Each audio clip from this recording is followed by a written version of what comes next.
Check. Human trafficking is the act of buying and selling people, and that is extremely illegal and highly immoral. And people often connect human trafficking with just sex, but there's also labor trafficking involved as well, and a few other forms.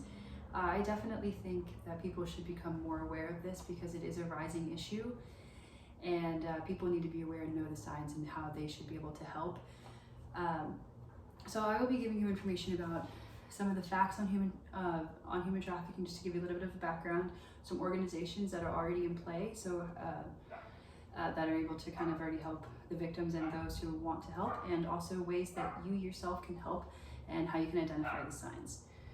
So according to the Polaris Project, they reported that on January 30th, 2020, that there's a 19% increase in human trafficking from the years 2018 to 2019.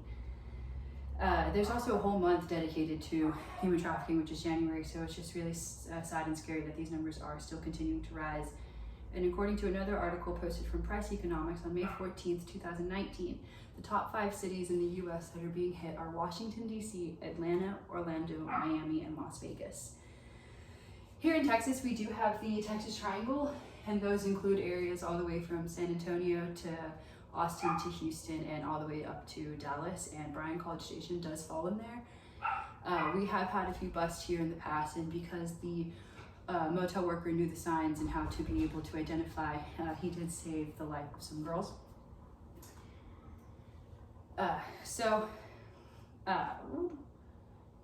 Now, according to an article from August 14th, 2020, Public Service posted a Be the Change article, and they said that anybody can be a victim.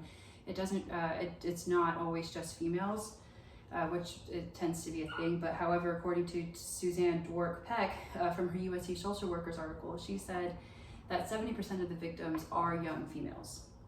So another thing that does affect this is the area in which you live, if there's gang affiliations, if you're an impoverished area, or it's just politically corrupt. Unfortunately, it is extremely hard to help in those cases, but that's why you need to be more aware so you're able to help out in those situations.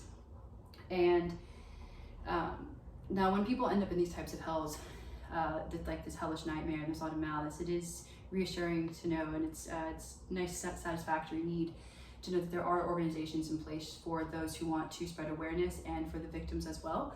So according to an article I found from Bustle, I just chose 3 of the organizations they list on there, and the first one is Global Alliance Against Trafficking in Women, and this one is focused, despite its name, it is focused primarily on the labor issues against migrant workers and those stuck in slave-like conditions. The second one is Stop the Traffic, and this is an education-based organization in communities on how, and they spread awareness on how somebody is able to be aware and know the signs and how they can help in a certain situation. And the last one is Freedom Network USA, and that one is actually for the victims, and it allows them to hopefully get justice, safety, and create an opportunity for them. And like I said, it is really reassuring to know that there's organizations in place for people that have been put through hell or want to be able to help. Now, some ways that you yourself are going to be able to help would also be would know how to identify the signs.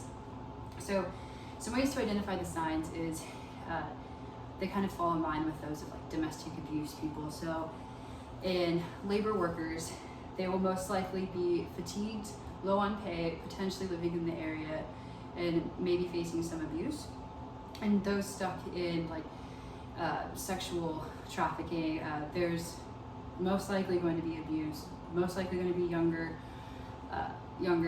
They're going to be scared, and there could be some type of like scripted dialogue, and they're going to be extremely obedient and lacking in eye contact.